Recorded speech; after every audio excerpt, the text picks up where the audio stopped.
આપણે જોઈ રહ્યા છીએ આજે 5મો દિવસ છે, 5મું લેક્ચર છે. માહેશ્વર સૂત્રો, 14 માહેશ્વર સૂત્રો અને એમાં રહેલા પ્રત્યાહારો.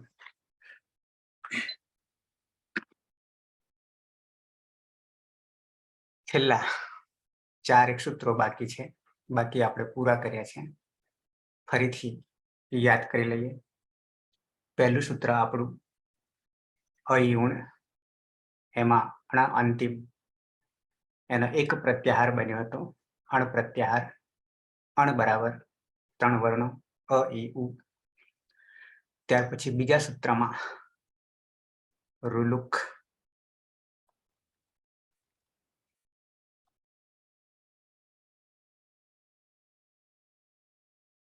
બીજું સૂત્ર રુલુક,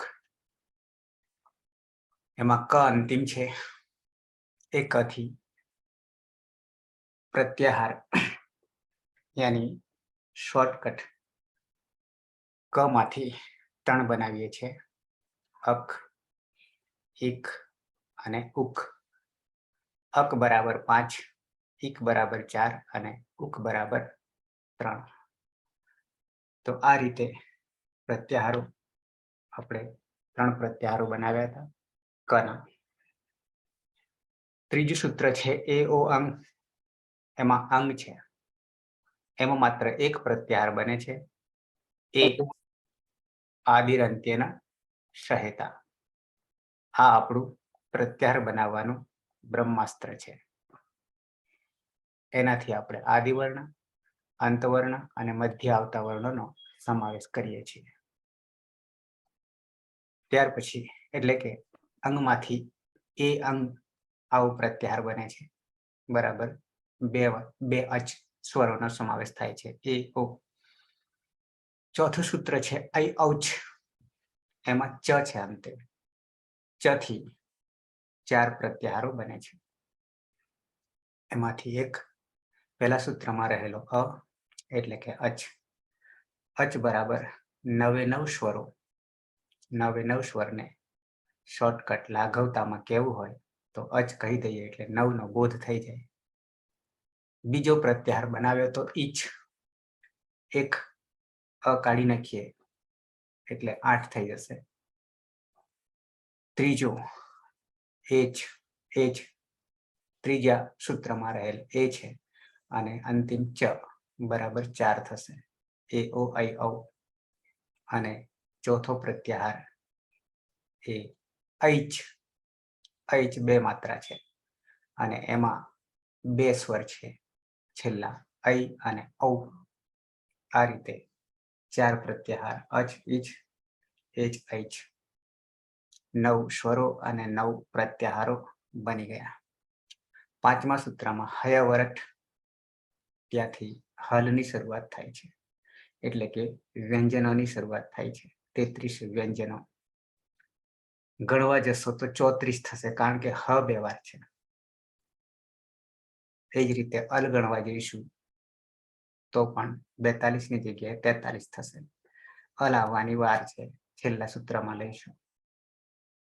તો ટ થી એક જ પ્રત્યાહાર બને છે અને એ છે અઠ. અથી માંડીને ટ સુધી 13 વર્ણોનો સમાવેશ થશે. અટ બરાબર 13. છઠ્ઠું સૂત્ર છે લણ, એમાં અણ છે. આ અણથી 3 પ્રત્યાહાર બને છે. એક અણ બને છે, અથી માંડીને 14 વર્ણો. ઈણમાં 13, એક ઓછો થાય છે અને યણમાં 4.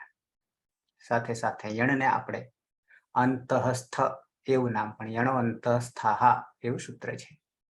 અંતઃસ્થ અર્ધ સ્વર પણ કહીશું. 4.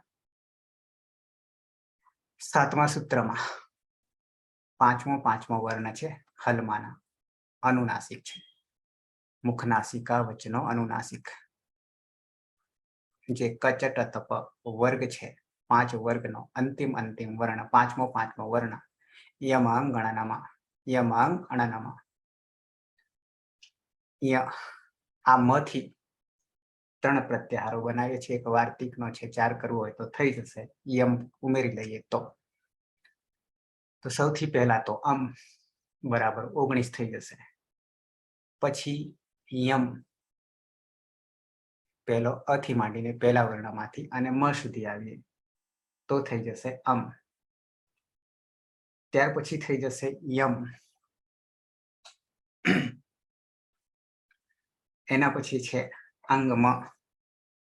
યમ એટલે અહીંયાથી એ જ સૂત્રમાં રહે અને અંગમાં 3 અને એક હજી બનાવવું હોય તો યમ થશે અને ય જે છે એ 5મા સૂત્રમાં છે યથી માંડી ત્યારે 9 વર્ણ થઈ જશે. તો આના 4 કરી દઈએ 44 કરવા માટે. ઝભય ય છે ઝભય એમાં એ યમાંથી એક જ પ્રત્યાહાર બનાવીશું ય બનાવીશું આ યથી માંડીને આ ય સુધી. ય 11 વર્ણો થશે. 9મા સૂત્રમાં ઘડધસ ઘડધસ એમાં સ મૂર્ધન્ય છે એના 2 પ્રત્યાહારો બનશે એક જસ અને બીજો ભસ. જસ બરાબર દરેક વર્ગનો ચોથો વર્ણ. ચોથો વર્ણ તો ચોથો વર્ણ એટલે જસ. ભસ બરાબર 4 એ ચોથો છે પણ 4 જનની કાઢી દીધું. 10મા સૂત્રમાં જબગડ 10 સ છે તાલવ્ય છે. એ સના સૌથી વધુ પ્રત્યાહારો આપણે બનાવ્યા છે 6 પ્રત્યાહારો બનાવ્યા છે. માહેશ્વર સૂત્રોમાં આ સના તાલવ્ય સના 6 બને છે અને 14મા સૂત્રમાં લ રહેલો છે અંતિમ હલમાં એ લ ના પણ 6 બનશે એટલે સ અને લ આ બેના 6 પ્રત્યાહારો બની રહ્યા છે. લ પર પછી આવીએ છીએ તો આ સના સૌથી પહેલા તો અસ બને છે. અસમાં 29 અથી માંડીને સ સુધી 29 વર્ણોનો સમાવેશ થશે. પછી સીધા 5મા હયવરટ સૂત્રમાં તો હ થી હસ થઈ જાય છે. હસ થઈ જાય છે. હસમાં 20 થશે 20 થઈ જશે તો 2 ત્યાર પછી 2 કાઢી નાખીએ એટલે વસ થઈ જશે એટલે 18 થઈ જશે. પછી આવીએ 8મા સૂત્રમાં જસ પર આવીએ તો 10 થઈ જશે જસ અને એ પછી 5મો જસ કરી દઈએ તો 5 એ જ સૂત્રમાં જસ એટલે જસ કહેવાથી દરેક વર્ગનો ત્રીજો 5મો ચોથો ત્રીજો અને અંતિમ બસ કહી દઈએ તો જ નીકળી જશે તો 4 થઈ જશે. આ રીતે અસ હસ વસ જસ અને બસ આટલે સુધી આપણે આવ્યા હતા. 11મા સૂત્રમાં આવીએ. 11મા સૂત્રમાં સૌથી લાંબુ સૂત્ર છે માહેશ્વર સૂત્રોનું. સૌથી લાંબુ સૂત્ર છે ખ પ છઠ થ ચટ તવ. ખ ફ છઠ થ ચટ તવ વ છે અંતિમ. પ્રત્યાહાર એક જ બને છે અને એ 6 થી ત્રીજો વર્ણ છે. 11મા સૂત્રમાં 6 થઈ જશે અને 6 કહેવાથી આપણને 6 વર્ણનો બોધ થશે. 2 નીકળી ગયા. વનો એક જ પ્રત્યાહાર બને છે તો 8 વર્ણો છે કુલ. તો એમાં ખ ફ છ ઠ થ ચ ટ અને ત. 12મા સૂત્રમાં કપઈ એમાં ય છે અંતિમ હલંત અને એ યથી 5 પ્રત્યાહારો બનશે. યથી 5 પ્રત્યાહાર બનશે. એમાં એક લઈશું તો હયવરટમાં રહેલી ય છે એ યથી અને આ ય લઈશું 2 ય ડબલ ય પણ આપણે અંતિમ યને હલંત કરીશું તો ય થશે. 29 વર્ણ થશે. 29 અસમાં પણ 29 થયા હતા અને યમાં પણ 29 થશે. 5મા વર્ણમાં ય અને અંતિમ આ ય 12મા સૂત્રમાં એટલે ય થઈ જશે 29. ત્યાર પછી આવીએ મય થશે. મય 7મા સૂત્રમાં બીજા નંબરે મ છે અહીંયા છે અને ય સુધી આવીએ તો મય થઈ જશે. 24 વર્ણ થશે. મય બરાબર 24 થશે. બીજો પ્રત્યાહાર, ત્રીજો પ્રત્યાહાર 8મા સૂત્રમાં જ થી લઈએ તો જય થઈ જશે. જય તો 20 થશે, વર્ણો 20 થશે. અને પછી ખઈ કરીશું, ખઈ ખઈ અને ખઈ કરવાથી 10 થશે. અને આ ખઈ થી 10 નો બોધ એવી રીતે થશે કે બીજો અને પહેલો, દરેક વર્ણનો બીજો અને પહેલો. હું બે બોલું છું પછી એક બોલું છું. કેમ? તો કે ખ જે છે એ બીજા નંબરનો છે, ક અને ખ, એટલે ખ બીજા નંબરે છે.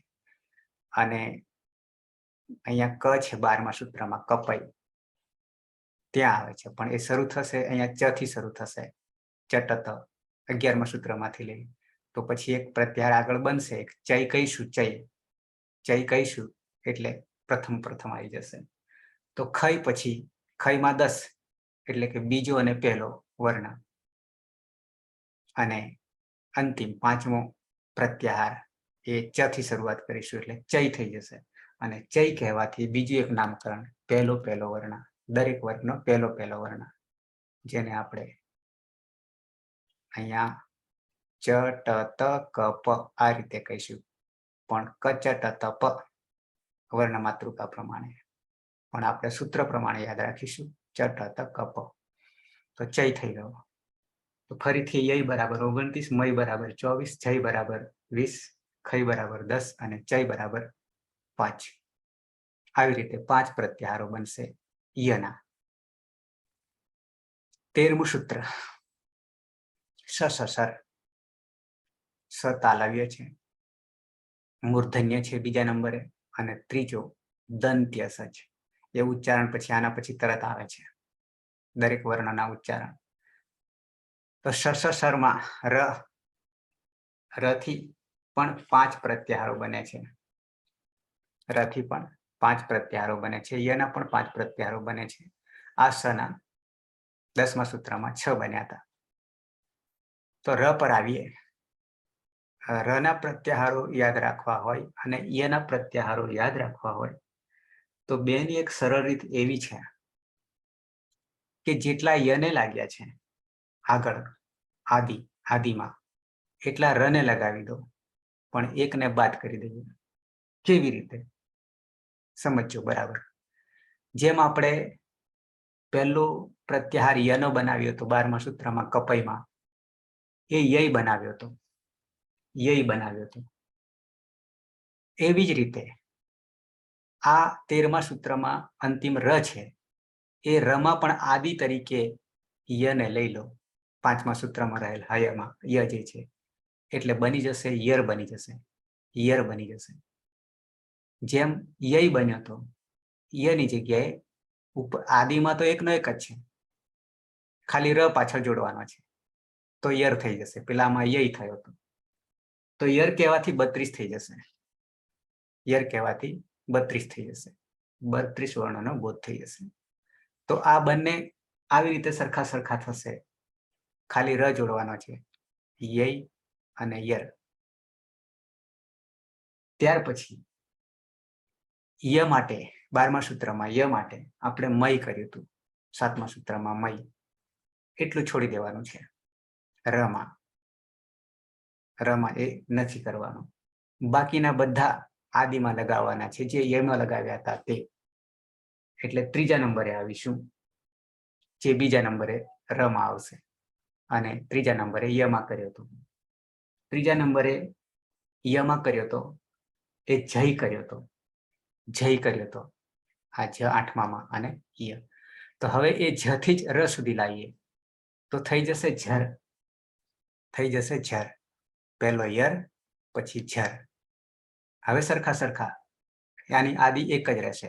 જે યમાં બનાવ્યા હતા એ જ આદિ રમાં લગાવવાના છે, મ સિવાય.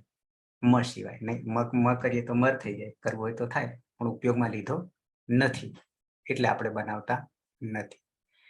તો પહેલો બનાવ્યો યર, બીજો બનાવ્યો ઝર. યર બરાબર 32, ઝર બરાબર 23. ત્રીજો જે યમાં બનાવ્યો હતો એ જ રીતે ખઈ કર્યો હતો, 11મા સૂત્રમાં ખઈ કર્યો હતો. હવે એ જ ખ થી શરૂઆત કરીએ, ર સુધી લાવીએ તો ખર થઈ જશે, ખર થઈ જશે. અને ખરનો બીજી ઓળખ આપવું, ખરની બીજી ઓળખ આપવું તો બીજો અને પહેલો અને સ સ સ 3 એટલે 13 થાય છે. અને એ 13 ની બીજી ઓળખ છે આગળ આવી રહી છે, એ અઘોષ વર્ણ કહીશું. અઘોષ વર્ણ, ઘોષ અને અઘોષ આવશે તો એમાં એક બીજું નામ છે અઘોષ બરાબર શું કરીશું તો કે ખર. ખર બરાબર અઘોષ આગળ નામ આવશે. આ તમને અહીંયા પણ બતાવી દીધું, ખર બરાબર 13. ઓકે, તો પ્રત્યાહાર બન્યા 3, ખર. હજી 2 બનાવીએ. ખર પછી આવીએ ચોથો પ્રત્યાહાર, એ બની જશે ચર. ચ અહીંયા છે 11મા સૂત્રમાં ચ છે અને ર સુધી આવીએ તો ચર કરવાથી 8 થઈ જશે. ચરત્વ ની વિધિ આવશે આગળ, ચરત્વની વિધિ આવશે. જસ્ત્વ, ચરત્વ, કુત્વ આ બધા નામકરણ આવશે. તો ચ થી માંડીને ર સુધી 8 થશે. ચર, યર, ઝર, ખર અને પછી ચર. ચર બરાબર 8, ખર બરાબર 13. અને અંતિમ એ જ સૂત્રમાં 13મા સૂત્રમાં સ થી લઈએ, તાલવ્ય સ થી, અને ર સુધી આવીએ તો સર થઈ જશે. તો સ સ સ 3 નો બોધ થશે. તો આ રીતે 5 પ્રત્યાહારો આપણે કામમાં લગાવવાના છે. યર 32, ઝર 23, ખર 13, ચર 8 અને સર 3. આવી રીતે 5 પ્રત્યાહારો બનશે. અને અંતિમ આવીએ હલ તરફ. 14મું સૂત્ર છે હલ. એમાં લ છે. આ હ 2 વાર છે. 5મા સૂત્રમાં હ છે, 14મા સૂત્રમાં હ છે. 5મા સૂત્રમાં એક કારણ છે, આ હકાર આદિ હ થી અકારનો સમાવેશ કરવાનો છે એટલા માટે, એટલે કે હલ પ્રત્યાહાર પણ બનાવવાનો છે. હલ કહીએ ત્યારે 5માનો ગણવાનો છે અને લ સુધી પહોંચવાનું છે. તો લ ના 6 પ્રત્યાહાર બનશે. બહુ સહેલા છે, આ યાદ રાખવા. એ જ રીતે ય અને ર ના સહેલા થઈ જશે. ખાલી મયને છોડી દઈએ અને એક નવો ઉમેરીએ, સર કરી દઈએ એટલે 5 થઈ જશે. તમે જોશો એટલે યાદ રાખવા માટેની એક ટ્રીક છે. હવે હલ યાની અંતિમ સૂત્ર એક જ વર્ણ છે, પણ પ્રત્યાહારો લ ના બનાવીએ આપણે, એટલે 6 પ્રત્યાહાર બનાવવાના છે. સૌથી પહેલા સૂત્રમાં યાદ કરીએ પહેલો વર્ણ એટલે કે અ, આદિરંત અને સહેતા. તો અ આદિમાં લઈએ અને લ ને અંતિમ લઈએ એટલે બની જશે અલ. અલ કહેવાથી આપણા વર્ણો જે છે એ વર્ણોને 1 સેકન્ડની અંદર કહી દેવું હોય. કેટલા વર્ણોને? 42 વર્ણોને. તો 1 સેકન્ડની આપણે 1 સેકન્ડની અંદર અલ કહી દઈએ. આગળ અલ આવશે સૂત્રોમાં ઉપયોગમાં. જ્યાં જ્યાં બધા જ વર્ણનો પ્રયોગ કરવાનો થશે ત્યાં બધે જ અલ આવશે. અલ આવશે. તો અલ કહેવાથી આમ 42 વર્ણો છે, પણ તમે ગણવા જશો સૂત્ર પ્રમાણે તો 43 થઈ જશે. કેમ 43 થઈ જશે? તો કે હ ની ગણતરી 2 વાર થવાની છે. 5મા સૂત્રમાં હ છે અને અહીંયા 14મા સૂત્રમાં હ છે. એ રીતે એક હ વધી જશે એટલે 43 થઈ જશે. પણ ગણતરી આપણે 42 ની જ કરવાની, કારણ કે હ તો એકનો એક જ છે. ગણતરી કુલ થશે 43 થશે, પણ વર્ણ તો 42 છે, કારણ કે હ 2 વાર થઈ જશે. ઓકે, સાથે 5મા સૂત્રમાં હ જે છે એમાં અટ જ્યારે પ્રત્યાહાર બનાવે છે, અટ પ્રત્યાહાર બનાવે છે, અટકુકમામનું આવું એક સૂત્ર આવે છે. તો અટ પ્રત્યાહારમાં હ ની જરૂર પડતી હતી. બીજું કારણ, એવા 8 કારણો છે. ત્યાં અટ પ્રત્યાહારમાં હ ની જરૂર પડતી હતી એટલે ત્યાં કામ આવી જાય છે. નહીં તો હ તો છેક જરૂર પડે લેવા જઈએ તો છેક 14માં પડ્યો છે. એટલે અટમાં પહેલો પ્રત્યાહાર લ નો આપણે બનાવ્યો અલ, એટલે કે બધા જ સ્વરો અને વ્યંજનો નો સમાવેશ કરી દીધો. કોઈ આપણને પૂછે 1 સેકન્ડની અંદર વર્ણ બોલી જાઓ તો શું કરીશું આપણે? ગણપતિજીએ, કાર્તિકેય અને ગણપતિજીએ સેવા કરવા માટે કોણ શ્રેષ્ઠ છે હરીફાઈમાં ઉતર્યા હતા. ગણપતિનું વાહન ઉંદર, કાર્તિકેયનો મોર. એમાં ગણપતિજીએ બુદ્ધિ લગાવી, કારણ કે ઉંદર ક્યારે પહોંચી વળે, એટલે એને તો ત્યાં જ માતા પિતાની પ્રદક્ષિણા કરી લીધી. એ જ ઉત્તમ સેવા છે. એ જ રીતે અહીંયા યુક્તિથી આપણે અલ કહી દઈએ તો થઈ જશે તરત જ 42 વર્ણનો બોધ. નંબર 2 પ્રત્યાહાર લનો. તો બીજા નંબરે સ્વરો અને વ્યંજનો જુદા કરી દઈએ. સ્વરો અને વ્યંજનો જુદા કરી દઈએ. પહેલા બધાને ભેગા કરી દીધા, સ્વરો અને વ્યંજનો બરાબર અલ કરી નાખ્યો, 42 વર્ણનો બોધ. બીજા નંબરે બેને છૂટા પાડી દઈએ. કોને કોને? સ્વર અને વ્યંજનોને, એટલે કે અચ અને હલને. તો 5મા નંબરમાં હયવરટ સૂત્ર છે, હને લઈએ અને લ સુધી આવીએ તો હલ થઈ જાય છે, નિકાલ આવી જાય છે, હલ થઈ જાય છે. તો 33 થશે. ત્યાં પણ ગણો તો 33 એક વધી જશે, 33 ની જગ્યાએ 34 થઈ જશે, કારણ કે હ 2 વાર આવશે. અહીંયા પણ હલમાય 2 વાર આવશે અને હલમાય 2 વાર આવશે, પછી નહીં આવે. આ 2 પ્રત્યાહારમાં એક એક વધી જશે, એટલે હલ કહીશું તો 33 ન આપણે ગણવાનું છે. 9 નીકળી જાય, અચ નીકળી જાય, તો 2 જુદા પડી ગયા. પેલા ભેગા અલમાં ભેગા છે, પછી 2 ને જુદા કરી દીધા. કોને કોને? સ્વરો 9 અને 33 વ્યંજનોને, એટલે હલ થઈ ગયા, હલ જુદા પડી ગયા. હલ બરાબર 33, એટલે અલ હલ. આ 2 પ્રત્યાહારો થઈ ગયા લના. ત્રીજા તરફ આવીએ તો ત્રીજામાં હયવરટ સૂત્ર 5મા સૂત્રમાં ખાસ ધ્યાન રાખવું પડશે. તો હથી તો આપણે હલ બનાવી દીધો, પણ ફરી એ જ સૂત્રમાં આપણે આવીએ છીએ તો 2 વર્ણોને બાદ કરી દઈએ. 2 વર્ણોને બાદ કરી દઈએ તો વ છે, 5મા સૂત્રમાં વ છે, અને વ થી માંડીને લ સુધી આવીએ તો વલ થઈ જશે. વલ. આ વલ જે છે ખૂબ ઉપયોગમાં આવશે પાછળથી, વાર લાગશે હજી ત્યાં સુધી પહોંચતા. એ ઈડાગમ એક વિષય આવે છે, ઈડાગમ, ઈટનો આગમ, ઈનો આગમ, ત્યારે વલ પ્રત્યાહારની જરૂર પડે છે. વલ પ્રત્યાહારની જરૂર પડે છે. 32 વર્ણોનો સમાવેશ થાય છે. એ આદિમાં હોય ત્યારે ઈટનો આગમ, ઈનો આગમ થાય છે. આર્ધધાતુક પ્રત્યયોમાં આવો વિષય આગળ આવી રહ્યો છે. ખૂબ વાર લાગશે ત્યાં સુધી પહોંચતા. એટલે વલ ત્રીજો પ્રત્યાહાર, અને વલ બરાબર વર્ણો થશે 32. 3 પ્રત્યાહાર થઈ ગયા, અલ, હલ અને વલ. ચોથો પ્રત્યાહાર બનાવીએ, એક વર્ણને બાદ કરી દઈએ, એટલે કે વ ને બાદ કરી દઈએ. એ જ 5મા સૂત્રમાં, એ જ 5મા સૂત્રમાં 3 વર્ણો બાદ કરી દઈએ, એટલે કે વ ને બાદ કરી દઈએ. અને પછી ર આવે છે, અને ર થી લઈને, આદિમાં ર થી લઈને લ સુધી આવીએ તો એક માઇનસ કરી દઈએ, 32 ની જગ્યાએ રલ થઈ જશે. રલ, રલ, અને રલ કરવાથી 31 થઈ જશે. 31 થઈ જશે. તો આ રીતે 3 થયા, અલ, હલ, વલ, અરે ચોથો રલ થયો. 4 પ્રત્યાહાર બન્યા.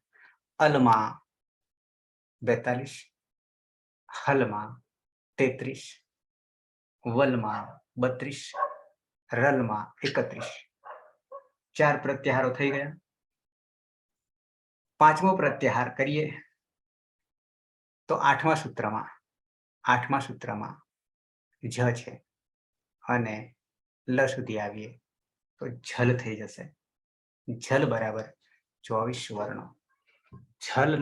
ઝલ પ્રત્યાહારનો પણ ખૂબ પ્રયોગ સંધિમાં થયેલ છે.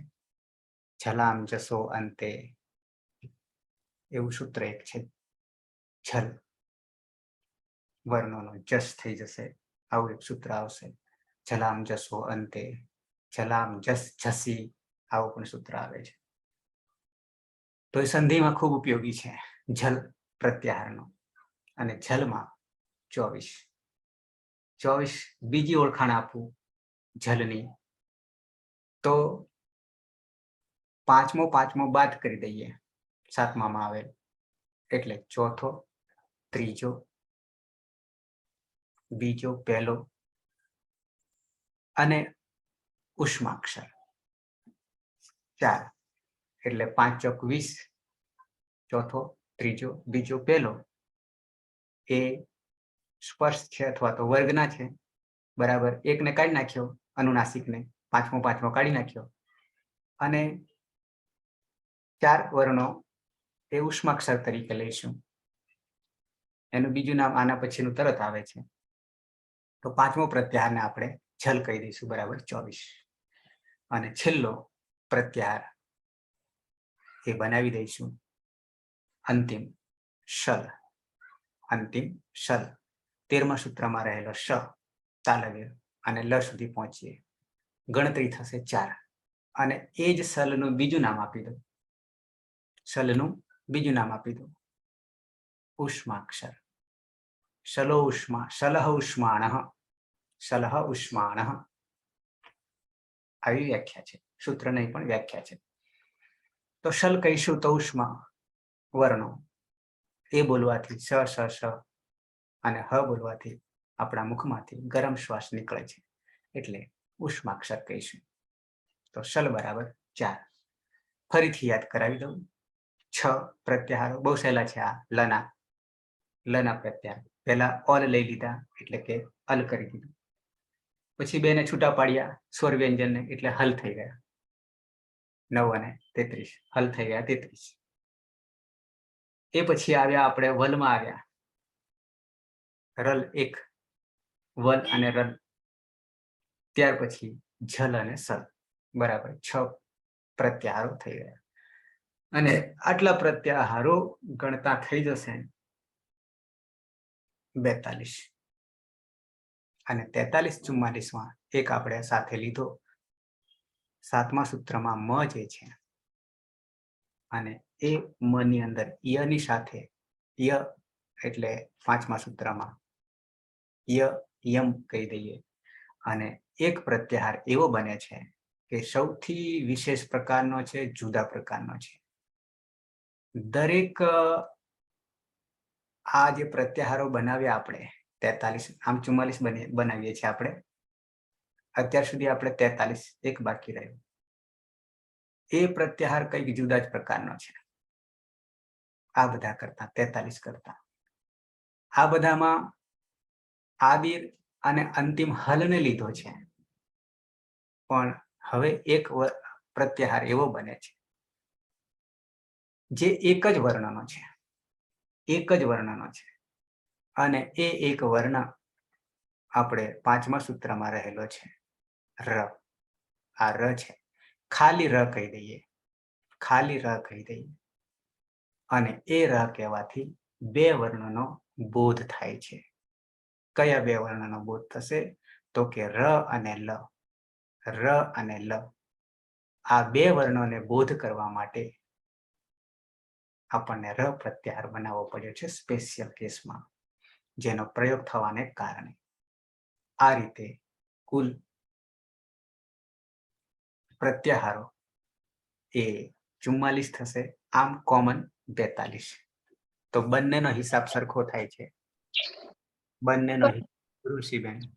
હા, તમે 43મું પ્રત્યાહાર બોલ્યા ને, જરા એક વખત બોલશો ફરીથી? હા, 7મા સૂત્રમાં અંતિમ મ છે.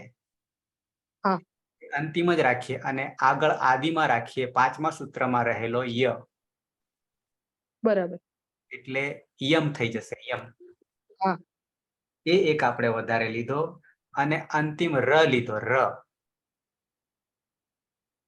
અંતિમ ર. ખાલી ર, એકલો ર.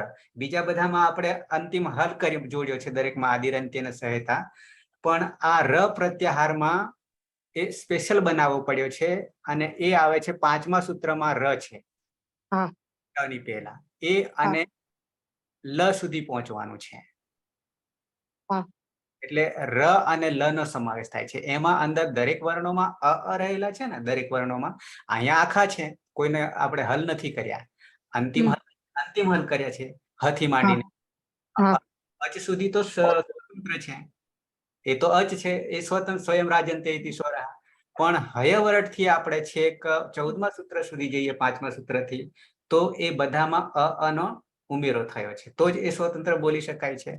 પણ 5મા સૂત્રમાં એક ર પ્રત્યાહાર બનાવવા માટે ર વત્તા અ અને પછી ટને ગણવાનો નથી, અને પછી લ વત્તા અ ગણવાનો છે, અને એનો પ્રત્યાહાર બનાવીને ર કરીને છે, અને ર અને લ આ બે ને સમાવેશ કર્યો છે ખાલી ર પ્રત્યાહારમાં.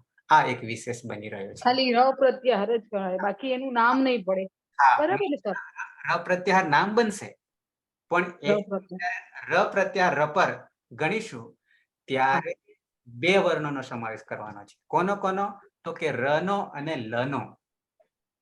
6ઠ્ઠા સૂત્રમાં લ છે ને, લણ, એ લ ને સમાવવા માટે અને ર બે ને સમાવવા માટે ર પ્રત્યાહાર બનાવ્યો છે. બરાબર.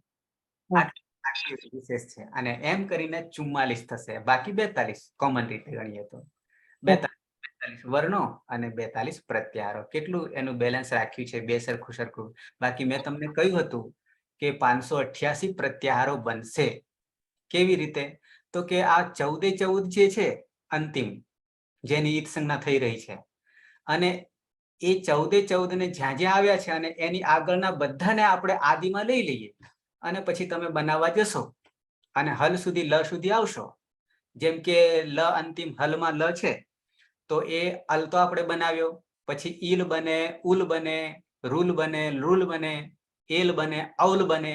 આવી રીતે બધાને કરવા જઈએ ને તો 588 નો આંકડો થઈ જાય છે. પણ આખી અષ્ટાધ્યાયમાં 3978 સૂત્રમાં જ્યાં પ્રયોગ કર્યો છે, ત્યાં માત્ર આ 44 વર્ણ પ્રત્યાહારોનો જ પ્રયોગ થયો છે, બીજા કોઈનો થયો નથી. એટલે એમાં પણ લાઘવતા કરી છે પાણીનીએ. એટલે આપણે આટલું જ ધ્યાનમાં રાખવાનું છે, અને આટલું ધ્યાનમાં રાખવાથી આખી અષ્ટાધ્યાયી આપણને કક્કાના જે પાયામાં છે એ આપણને ખ્યાલ આવી જશે. તો આ રીતે તમને મેં 14 સૂત્રો, હવે 14 માહેશ્વર સૂત્રોમાં તમને આ દરેક પ્રત્યાહારો જે 44 બન્યા છે કે 42 બન્યા છે, એ તમને દરેક પ્રત્યાહારમાં ધારો કે યાદ નહીં રહે કે કેટલા વર્ણો કયા કયા છે, પણ એ તમે 14 માહેશ્વર સૂત્રોને કરી દેશો ક્રમશઃ, તો આપોઆપ પછી આવડી જશે. પહેલા પ્રેક્ટિસ થોડી માંગશે, પણ પછી ધીમે ધીમે એ કાયમ માટે ઉપયોગ કરતા જશો તો પછી યાદ પણ રહી જશે, કારણ કે ઘણા બધા પ્રત્યાહારોનો ઘણી વાર ઉપયોગ આવશે. તો આ રીતે થઈ જશે. પહેલી વાર શરૂઆતમાં તકલીફ પડશે, પણ આ મેથડ આપણે બહુ જરૂરી છે કે કેવી રીતે વર્ણોને કયા ક્રમમાં લેવા. વર્ણ માતૃકાને પણ સાથે રાખવાના, કચટ તપની પણ રીતે સાથે રાખવા, અને કખ ગઘ અંગની પણ રીતે સાથે રાખવા, અને દરેક વર્ણનો 5મો, 4થો, 3જો વર્ગનો પહેલો, બીજો આ રીતે પણ યાદ રાખવું. અને એનો ક્રમ બદલાઈ જાય છે, અને સાથે માહેશ્વર સૂત્રના ક્રમ પ્રમાણે કેવી રીતે ચાલે છે. અને માહેશ્વર સૂત્રનો ક્રમ બહુ અગત્યનો છે, એટલા માટે કે આખું અષ્ટાધ્યાયી જે છે, બધા જ સૂત્રો છે એ આ ક્રમમાં મૂકેલા છે, એટલે કે માહેશ્વર સૂત્રના ક્રમમાં મૂકેલા છે. આ રીતે જવાનું છે. તો તમને આ એક પ્રકરણ ખાલી વર્ણોનો આકાર, વર્ણોનો આકાર, વર્ણોનો આકાર એટલે કે 9 અજ છે, સ્વર છે, અને 33 વ્યંજનો છે, એનો આકાર બતાવ્યો. એ આકાર બતાવ્યા પછી મારે આગળ જે તમને કહેવાનું છે, આ જ વર્ણોમાં અંદર ઉતરવાનું છે, આ જ વર્ણોમાં સૂક્ષ્મ રીતે જોવાનું છે. અને એ સૂક્ષ્મ રીતે જોવા જઈશું તો હવે એના જે ભેદો છે એ ભેદોની વાત આવશે, સાથે ઉચ્ચારણ સ્થાન પણ આવશે, સાથે કયા કયા સવર્ણ છે એ પણ આવશે, બાહ્ય પ્રયત્ન પણ આવશે. પ્રયત્ન એટલે જ્યારે આપણે બોલીએ છીએ આ બધા વર્ણો, આમ તો નાભીમાંથી, એની મૂળ નાભીમાં છે, પણ નાભીમાંથી હવા, પ્રાણ, હવા એટલે પ્રાણ કહીશું, એ પ્રાણ આવતા આવતા મુખ સુધી આવતા એ કંઠ સુધી આવીને અવાજ નીકળી જાય છે, પણ ત્યાં સુધીનો જે ભાગ છે નીચેનો, ત્યાં સુધી તે પ્રાણ આવી રહ્યા છે, પણ કંઠમાં આવતા એનો અવાજ બહાર આવી જાય છે, અને એ કંઠમાંથી વર્ગ પડી ગયો, કંઠ્ય, તાલવ્ય, મૂર્ધન્ય, દંત્ય, ઓષ્ઠ્ય વગેરે વગેરે. એટલે આ બધી સૂક્ષ્મ રીતે હવે જે ભેદો છે એ હવે જઈશું આપણે દરેક વર્ણોના. અને એમાં સૌથી પહેલા અચ જે છે અહીંયા 9 છે, પણ પછી જ્યારે ગણતરી ભેદોમાં ગણીશું તો 13 થઈ જશે. પણ આપણે આકારની રીતે રાખીશું માહેશ્વર સૂત્ર પ્રમાણે, રૂપની રીતે રાખીશું તો 9 જ ગણવાના છે. આ રીતે સમાવેશ કરીશું. તો તમને ખાલી આકાર, રૂપ, જન્મ જેને કહીએ, પછી એમનો જેમ જેમ મોટા થાય તેમ તેમ પછી રૂપ રંગ બદલાય ને, તેમ હવે આપણે રૂપ રંગ બદલીએ છીએ, મોટા કરીએ છીએ. દરેકના લાડકા નામ પણ આવશે. જેમ આપણામાં લાડકા નામ હોય છે એમ ધારો કે 5 નો વર્ગ છે, ક ખ ગ ઘ અંગ, એને કુ કહી દીધું. એ કુ એ નાનું રૂપ છે અને 5 વર્ણોને કહીએ ત્યારે એ મોટું રૂપ બની જાય છે. એ લાડકા નામ પણ પડી ગયા છે દરેકના, અને એ પણ આપણે ધ્યાન રાખવાના છે લાઘવતા માટે. ઈત સંજ્ઞા તમે જાણી ગયા છો, પણ એ ઈત પ્રકરણ આવશે આપણે આ વર્ણોનું સમગ્ર રીતે અધ્યયન કર્યા પછી આવશે. એ 9 સૂત્રો છે, આમ 8 છે, આમ 7 છે. એ પહેલું જ પ્રકરણ આના પછીનું આવશે, પણ એની પહેલા આપણે જે સૂક્ષ્મ દર્શન કરવાનું છે એ કરવાના છે. ઈત એટલે જેનું નામ અનુબંધ પણ છે અને ઈત છે. આ બંને પર્યાયવાચી છે, સમાનાર્થી શબ્દ છે. ઈત એ સંસ્કૃત જગતમાં એટલે કે વ્યાકરણમાં એ ચાવી છે, અને એનાથી પ્રવેશ દ્વાર છે, ગેટ પાસ છે. અને એ ગેટ પાસની 9 ચાવીઓ છે કે 7 ચાવીઓ છે કે 8 ચાવીઓ છે. એમાં કયા લોકને કઈ ચાવી, કયા ગેટને કઈ ચાવી લગાવવાની છે એ જ એમાં મહત્વનું છે. ઈતકરણના સૂત્રો આવશે અને તો જ તમે પ્રવેશ આગળ કરી શકશો, અને રસ્તો મળશે કે આ રસ્તે જવાનું છે, આ રસ્તે નથી જવાનું. એનો માર્ગ તમને ઈતકરણથી મળશે. ઈતકરણમાં ઔપદેશિક અવસ્થામાં આ વસ્તુ રહેલી છે. ઔપદેશિક અવસ્થા એટલે ત્રણેય મુનિઓએ જે અવસ્થામાં કહી છે એવી વસ્તુ 9 છે. એમાંની એક વસ્તુ આપણે આ સૂત્રો છે, માહેશ્વર સૂત્રો એવું કહીએ છીએ. તો માહેશ્વર સૂત્રો પણ ઉપદેશ અવસ્થામાં જ છે, અને ઉપદેશ અવસ્થામાં હોવાને કારણે જ આપણે જે દરેક સૂત્રમાં રહેલો હલ વ્યંજન વર્ણ હતો એને હલંત્યમ સૂત્ર, હલંત્યમ એ ઈતકરણનું સૂત્ર છે, અને હલંત્યમ સૂત્રથી આપણે ઈત કરી દીધી. અને ઈતનો અર્થ થાય છે જે પાછળથી જતો રહે છે. અને આપણે આને 14 હલને ગણતરીમાં લીધા નથી. તો આ વસ્તુ ઈતમાં આવશે. ઈત એટલે તસ્ય લોભ દર્શનમ લોભ, પાછળથી દર્શન થતા નથી, એનું કામ થાય છે, ઉપયોગ થાય છે, પણ પછી આવીને જતા રહે છે. ઘણીવાર આપણા કુટુંબમાં મોટો પ્રસંગ હોય તો કોઈ મોટા માણસ હોય તો 1-2 મિનિટ બેસીને પછી હાજરી આપીને જતા રહે, એવું આવું કાર્ય કરે છે, પણ એ એની હાજરી કામ ગણાઈ જાય છે. એવું આમનું ઈતકરણનું કામ છે. તો ઈત આ એક મુદ્દો છે, નામ છે. હલંત્યમ મેં તમને બતાવી દીધું. ફરી પણ પાછા જોઈશું ઈત પ્રકરણમાં. બીજા નંબરનું સૂત્ર છે ઈત પ્રકરણમાં. પહેલું તો ઉપદેશ અજનુનાસિક ઈત છે. અહીંયા હલંત્યમ, હલ જુદા પાડીએ બે પદોને 1-3-3. આ 1-3-3 એ પહેલો અધ્યાય, ત્રીજો પાદ અને ત્રીજું સૂત્ર છે. આ ક્રમ આ રીતે આવશે. પહેલો ક્રમ જે છે એ અધ્યાયનો છે, 8 અધ્યાય છે આપણી પાસે. પછી બીજો ક્રમ આવશે એ પાદનો આવશે, જે તે અધ્યાયનો પાદ આવશે. 4 પાદ હોય છે દરેક અધ્યાયમાં, અને એ દરેક પાદમાં સૂત્રો હોય છે. તો ત્રીજો ક્રમ જે છે એ સૂત્રનો છે. તો 1 એ પહેલો અધ્યાય, 3 એ પાદ, પહેલો અધ્યાય ત્રીજો પાદ અને ત્રીજું સૂત્ર. આવી રીતે દરેક ક્રમ જે કંઈ આવે છે એ રીતે ગણવાના રહેશે. તો હલંત્યમ સૂત્ર જે છે ક્યાં આવે પડ્યું છે આપણી પાસે? તો કે પહેલા અધ્યાયના ત્રીજા પાદમાં છે, અને ત્રીજું સૂત્ર છે. કેટલું પાછળ છે, પણ આપણે અહીંયા પ્રયોગ કર્યો છે, ઉપયોગમાં લીધો છે. ક્યાં ઉપયોગમાં લીધો છે આ હલંત્યમ સૂત્રનો? કે 14 માહેશ્વર સૂત્રો છે એનો અંતિમ વર્ણ જે છે, જેની ઈત સંજ્ઞા થઈ ગઈ છે, એ કયા સૂત્રથી થઈ ગઈ છે? તો એ આપણે કામે લગાડ્યું હલંત્યમ સૂત્ર. હલ અંત્યમ. હલ એટલે વ્યંજન, હલ એટલે વ્યંજન.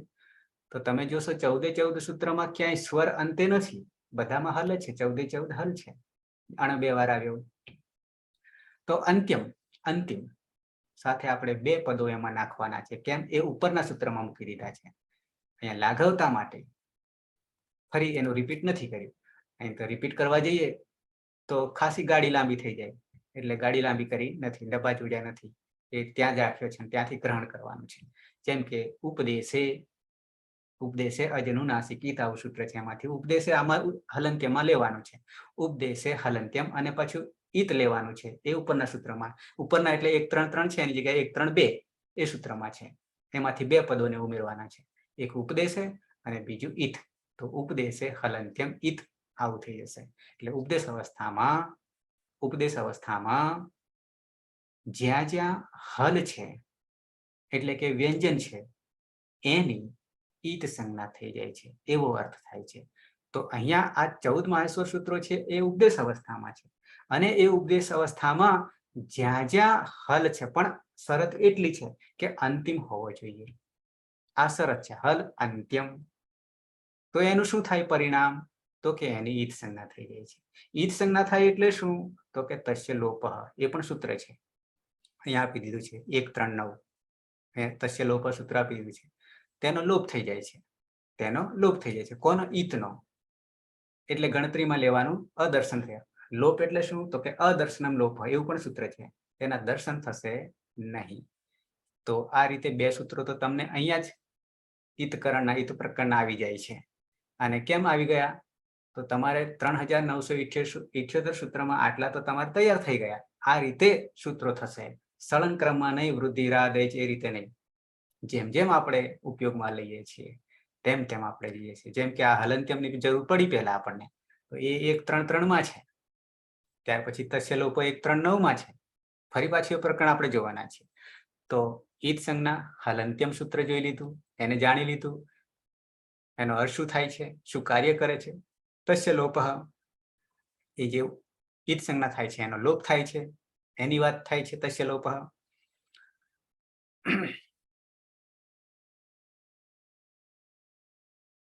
આ જે 14 સૂત્રો માહેશ્વર સૂત્રો અને એમાં બનનારા પ્રત્યાહારો, એનું પ્રત્યાહારો બનાવવા માટેનું સૂત્ર પણ તમને મેં આપી દીધું. તો પાછળ તમને ગણતરી કરાવું મેં. 14 માહેશ્વર સૂત્રો આપણે તૈયાર, 14 ભલે અષ્ટાધ્યાયમાં નથી ગણ્યા, એને ગણવામાં નથી આવ્યા 3978માં, પણ મૂળાક્ષરો છે 14 માહેશ્વર સૂત્રોમાં, એટલે એ તો લેવું જ પડશે. જ્યાં સુધી કક્કો નહીં આવડે ત્યાં સુધી આગળ જવાશે નહીં, ગેટ પાસ. ત્યાર પછી એ જે પ્રત્યાહારો બનાવ્યા, કેવી રીતે, કયા સૂત્રથી, એક અંશ પણ કાર્ય કરવાનું થશે તો એ સૂત્રની મદદથી જ કરીશું. સૂત્ર સિવાય કંઈ પણ એક પગલું પણ નહીં ભરી શકીશું આગળ. બધું જ કાર્ય સૂત્રથી કરવાનું છે, જણાવી દીધું છે. એની બહાર આપણે નવું કશું નહીં ઉમેરવાનું. અચ્છા, તો પ્રત્યાહાર સંક્ષેપ કરવાનું છે.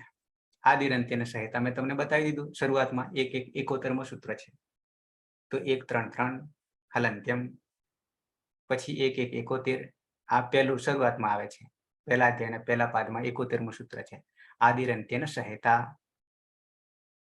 આદિહિ એવું છે, છૂટા પદને છૂટું પાડીએ તો આદિહિ, આદિ. પછી અંત્યેન, અંત્યના આપણે જે હલ હતા તે અંત્યેન, આદિ અને અંત, અને સહ અવ્યય છે સાથે, ઈતા એવું છે. અહીંયા સહ અને ઈતા આવું છે, સંધિ થઈ ગઈ છે, અને ઈનો એ થઈ ગયો છે, એને આપણે ગુણ કહીશું. અદયં ગુણ સૂત્ર આવે છે, બીજા જ નંબરનું સૂત્ર. ગુણ આપણે હજી ચર્ચા નથી કરી. અને બની જાય છે સહ અને ઈતા, સહ વત્તા ઈતા બરાબર સહેતા થઈ જાય છે. નરેશ્વર સંહિતા અને સહેતા બંને વચ્ચે જે આપણે ચર્ચા થઈ હતી, આ સહેતા છે, સહ ઈતા છે. આ ઈતા જે છે એ તૃતીય વિભક્તિ, ત્રીજી વિભક્તિ એક વચનનું રૂપ છે ઈતા, અને સહયોગે તૃતીય આવું એક સૂત્ર આવે છે. એટલે અહીંયા ઈતા છે, અને ઈતા કોનું થઈ ગયું છે? તો ઈત જે આપણી પાસે પદ છે ઈત, આ જે 18મા નંબરે ઈત છે, એ ઈતનું જ રૂપ બની ગયું ઈતા. અહીંયા સહેતામાં ઈતા. એટલે શું કહે છે કે આદિવર્ણ, આપણે જે 44 પ્રત્યાહારો બનાવ્યા એમાં આદિવર્ણ હતો, અને પછી અંત્ય જે હલ, જેની ઈત સંજ્ઞા થઈ હતી એની સાથે અને વચ્ચે આવતાનો બોધ કરે છે, એ આ બ્રહ્માસ્ત્ર છે, આદિરંત્યને સહેતા. આ તો 44 પ્રત્યાહારો બનાવ્યા આપણે, પણ એ સિવાય પણ આ જ સૂત્રની યુક્તિ લગાવી છે. ક્યાં લગાવી છે? તો કે 44 તો આપણે કરી નાખ્યા એ વર્ણાક્ષરમાં, મૂળાક્ષરમાં કે વર્ણમાલામાં, પણ એ સિવાય પણ જ્યાં સંક્ષેપ કરવાનો છે, ઈતકરણ કરવાનું છે, સંક્ષેપ કરવાનો છે, તો ત્યાં પણ પ્રત્યાહાર બનાવવાનો છે. તો જેમ કે સુપ એક પ્રત્યાહાર છે, જે આ 44માં નથી આવ્યું, સુપ. પણ એ સુપ ક્યાંથી લીધો? તો ત્યાં પણ આદિરંત્યને સહેતા, એ તમને સહેજ હું બતાવી દઉં કેવી રીતે આ સિવાય પણ બને છે. એવા 52 થાય છે કુલ, બધા થઈને 44 પ્લસ બીજા થાય છે, એટલે બધા થઈને 52, 44 ની સાથે 52 થાય છે. પણ એ 44 પછીના જે છે એ કેવા કેવા હશે એ હું પછી બતાવીશ, પણ બે નમૂના તમને અત્યારે બતાવી દઉં કે આદિરંત્યને સહિતા બીજે પણ ક્યાં કામ કરે છે આ બ્રહ્માસ્ત્ર, એ સહેજ તમને બતાવું છું. તો સૌથી પહેલા તો ધારો કે સુપ છે.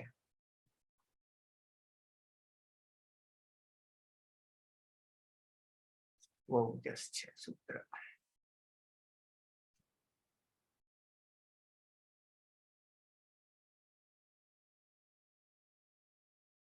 આ 4 1 2 સૂત્ર ખોલું છું.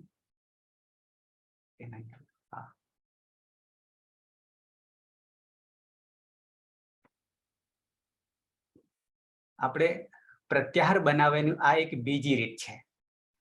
14 માહેશ્વર સૂત્રોમાંથી તો 44 પ્રત્યાહારો બનાવ્યા, પણ એ સિવાય પણ બીજા આવું સંક્ષેપીકરણ થયું છે. કેવી રીતે થયું છે? તો આ એક સૂત્ર છે, બહુ લાંબુ દેખાશે તમને, પણ છે બહુ સહેલું છે, સરળ છે. 4 1 2 ચોથા અધ્યાયમાં પહેલા પાદનું બીજું સૂત્ર છે, જેની અંદર આપણે નામના, જેને પ્રાતિપદિક કહીએ, એના જે રૂપો થાય છે, રામઃ રામો રામઃ વગેરે, આ ખાલી પ્રત્યાહાર માટે તમને બતાવું છું. બાકી સૂત્ર જોઈશું તો જ્યારે આવશે ત્યારે જોઈશું, એ ઘણી વાર લાગશે. તો અહીંયા શું છે? તો આ સંધિથી યુક્ત છે, સંધિથી યુક્ત છે. આની અંદર 21 પ્રત્યયો સમાયેલા છે, 21 પ્રત્યયો. અને એ 21 પ્રત્યયોનું આ એક વચનમાં આખું એક જ પદ છે, આ એક જ શબ્દ છે. આજે આટલું લાંબુ છે એ 21 પ્રત્યયોને ભેગા કરી દીધા છે, અને ભેગા કરીને એક જ રૂપ બનાવ્યું છે, પ્રથમા વિભક્તિ એક વચન. જેમ રામઃ બને છે એવું આ એક વચનનું જ રૂપ થયું છે, આખાનું એક જ પદ છે. તો એને જ્યારે જુદા પાડીએ છીએ ત્યારે 3 પ્રત્યયો જુદા પડે છે, ત્રિક 3. અને એવા 7 ત્રિક છે, 7 તરી 21 છે. અને એ અહીંયા પદછેદમાં બતાવી દીધા છે, વચ્ચે એક એક લીટી કરીને અહીંયા બતાવી દીધા છે. આ રીતે તમે ગણશો તો 21 થશે. અને એ 21માં 21 પ્રત્યયોને 1 સેકન્ડમાં કહી દેવું છે. તો આદિરંત્યને સહેતા બ્રહ્માસ્ત્ર અહીંયા પણ લગાવી દો. તો પહેલો સુપ લઈ લઈએ, શું લઈ લઈએ, શું લઈ લઈએ, અને અંતિમ પ લઈ લઈએ. આ પ લઈ લીધો તો બની ગયો શુપ, બની ગયો શુપ. તો શુપ કહેવાથી 21 પ્રત્યયનો બોધ થઈ જાય છે. આ પણ આદિરંત્યની સહાયતાથી આપણને પ્રત્યાહાર બની ગયો, શુપ પ્રત્યાહાર બની ગયો. અહીંયા છૂટું પાડ્યું છે, જેમ કે આ પ્રથમ વિભક્તિ એક વચનનો આ શું છે, અને પછી અંતિમ સપ્તમી વિભક્તિ બહુવચનમાં આ પ છે. અહીંયા પણ શુપ જ દેખાશે, પણ એ શુપમાં ખાલી પ જ લેવાનો છે, કારણ કે પ હલંત છે. અને આપણું સૂત્ર શું કહે છે કે આદિર અંત્યન સહિતા, સહેતા, અંતિમ ઈત જ લેવાનો છે. હલંત્યમ સૂત્રથી આપણે કરીએ છીએ. તો આ શુ અને પ લઈએ બરાબર શુપ બની જાય છે. અને શુપ કરવાથી આ બધાના ગ્રહણ થાય છે. કયા બધાના? તો કે સુ ઔજસ અમ ઔષષ્ટાભ્યામ ભીષ ને ભ્યામ ભ્યસ નસી ભ્યામ ભ્યસ નસ ઓષ આમ ની ઓષ શુપ. આ 21 પ્રત્યયનો બોધ થાય છે. આ ખાલી મેં દ્રષ્ટાંત તમને કહ્યું. એવું ને એવું એક બીજું દ્રષ્ટાંત આપી દઉં આની સાથે, આ પ્રત્યાહાર બનાવવાનું. એટલે આપણે 44 ને 45 તો કરી દીધા, 52 સુધી જવાનું છે. એટલે એ આ રીતે હું જવાનો નથી, પણ મૂળાક્ષરોમાં તો જરૂરી હતા એટલે આપણે કરી લીધા. આવીએ એક બીજું ઉદાહરણ તમને આપી દઉં. એમાં તિંગ પ્રત્યય છે, તિંગ પ્રત્યય.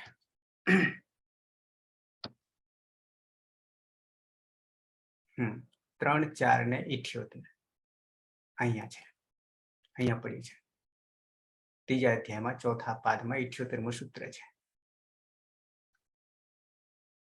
આ અહીંયા પણ આખું પદ એક જ છે, સળંગ પદ છે. આટલો શબ્દ લાંબો છે, તોય અહીંયા બે ભાગ તો પાડ્યા છે, પણ છતાં એક જ છે. હવે આમાં પણ પેલાના જેવું જ છે, પણ અહીંયા બે ભાગ પડે છે, બીજો ભાગ પડે છે, પણ છતાં આખું એક જ છે. તો પહેલો તી લઈ લીધો, અને અંતે છે અંગ છે, હલ છે, વ્યંજન છે, એટલે તિયંગ કહી દીધું.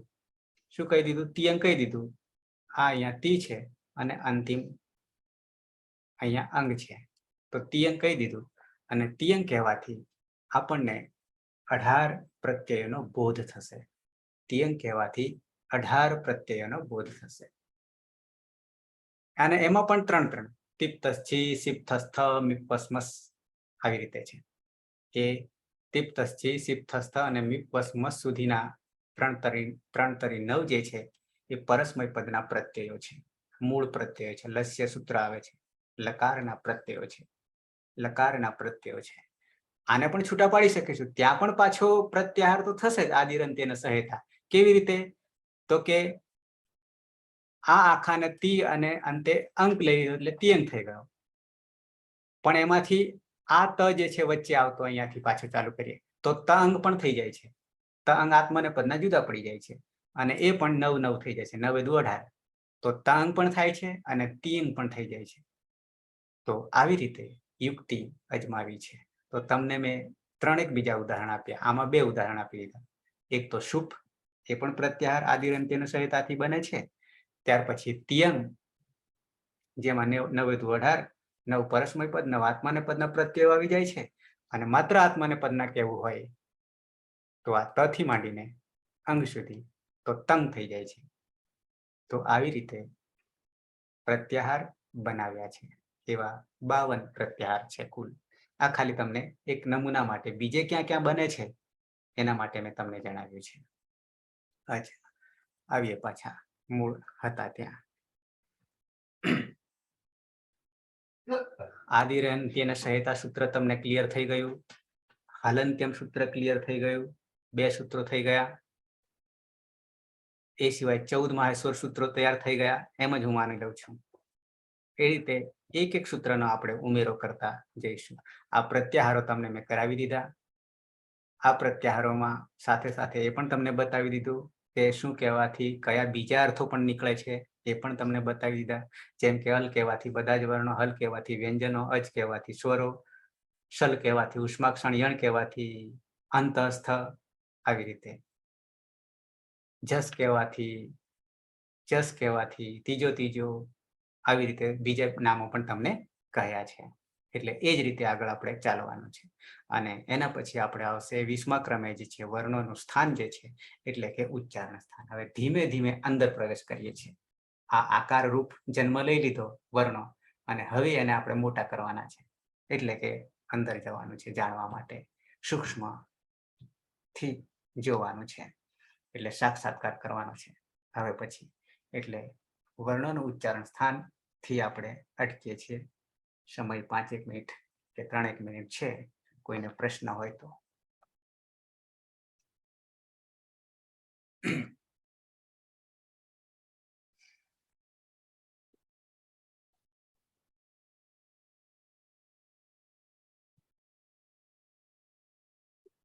વર્ષાબેન આજે આવ્યા છો?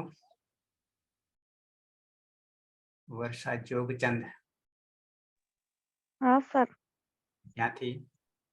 થરાદ. થરાદ. કરો છો? સર અત્યારે પાટણ એમાં એડમિશન લીધું છે. ડિપાર્ટમેન્ટમાં જેમ ને? બરાબર છે. બાકી તો બધા જૂના છે, પણ જે નવા જોડાઈ રહ્યા છે, આ 5મું વ્યાખ્યાન થયું છે. એટલે પાછલા 4 કે 5 હજી મેં મૂક્યા નથી, પણ એ શરૂઆતથી કાયમ માટે જોડાયેલા રહેશો. હજી તો શરૂઆત છે એટલે વાંધો નહીં આવે, પણ પછી બહુ તકલીફ પડે. એટલા માટે સળંગ રહેવું પડશે, તો આપણે સંસ્કૃતને પચાવી શકીશું, સાક્ષાત્કાર કરી શકીશું, મોક્ષ સુધી જઈ શકીશું. છે કોઈને પ્રશ્ન? કર્માભાઈ? જી મહોદય. હલો. હા હા સંભળાય છે સાહેબ? હા હા બરાબર છે. ભારતીબેન હા. બરાબર છે. મને થોડી પાછળમાં પણ એવું જોઈશ ફરીથી પાછળના જે તમે બે એક્ઝામ્પલ આપે ને હા હા એ મારે થોડું એ થયું પણ કાલે થોડું ખ્યાલ આવશે. બરાબર છે. આમાં કેટલાક બહેનો કે મિત્રો એવા છે જેમ કે ઉર્વશીબેન ભુજથી છે, એમનો વિષય નથી છતાં એમને રસ છે એટલે ભણી રહ્યા છે. એમાં ભારતીબેન પણ એવા છે. એટલે સંસ્કૃત તો એવું છે કે આ જગતમાં જે માનવ સૃષ્ટિ છે એના માટે સંસ્કૃત બધા માટે છે. કારણ કે સંસ્કૃત છે તો જગત છે. દરેક કામમાં આપણે સંસ્કૃતનો પ્રયોગ કરીશું. અહીંયા લૌકિક સંસ્કૃત અને વૈદિક સંસ્કૃત બંને એક સાથે આપણે શીખીશું, જુદા નહીં પાડીએ. અને જુદા છે પણ નહીં. 263 એવા સૂત્રો છે, 3978 સૂત્રોમાં 263 સૂત્રો છે કે જે વૈદિકમાં થોડા જુદા કામ કરી રહ્યા છે. એટલે એનું કાર્ય કરીશું ત્યારે જે તે વૈદિક શબ્દ હોય છે એ શબ્દના આધારે રૂપ બનાવવાનું છે. બાકી લૌકિકમાં આપણે આપણી રીતે ચાલવાનું છે. પણ ત્યાં જુદો પાડ્યો છે તો એને જુદી રીતે કરવાનો છે. એવા 263 સૂત્રો જુદા પડશે જ્યારે વૈદિક આવશે ત્યારે. એટલે બેને સાથે લઈને ચાલીએ છીએ. એટલે કોઈ વ્યાકરણ સંસ્કૃતનું બાકી રહેશે નહીં. વૈદિક અને લૌકિક બંને આવી જશે. છે કોઈને પ્રશ્ન હજી? તૈયારી તમારે જોઈશે શરૂઆતમાં, ભલે લાગે મારા માટે સરળ લાગે આ રીતે કક્કો છે, પણ એ કક્કો માહેશ્વર સૂત્રો પ્રમાણે કરવો એ શરૂઆતમાં અઘરો લાગશે. પણ જ્યારે પછી પ્રયોગ કરીશું ત્યારે સિદ્ધ થઈ જશે, પછી બિલકુલ સહેલો લાગશે. એટલે ઉચ્ચારણ સ્થાનમાં તો એવું છે કે આપણે બોલવાની સાથે ક્યાંથી નીકળે છે એટલું ધ્યાન રાખીએ તો પણ ખબર પડે એવું છે. પણ છતાં એ આપણે જોઈ લેવાના છે કે ખરેખર એ રીતે નીકળી રહ્યા છે કે કેમ. આટલું જ મહત્વ છે. જીગીશા.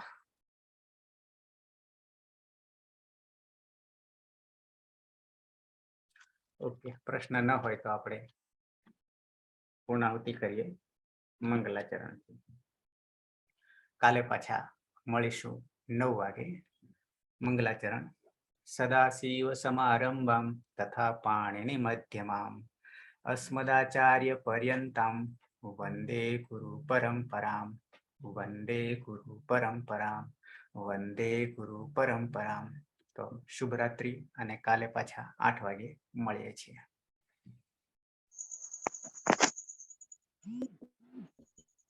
શુભરાત્રિ. શુભરાત્રિ.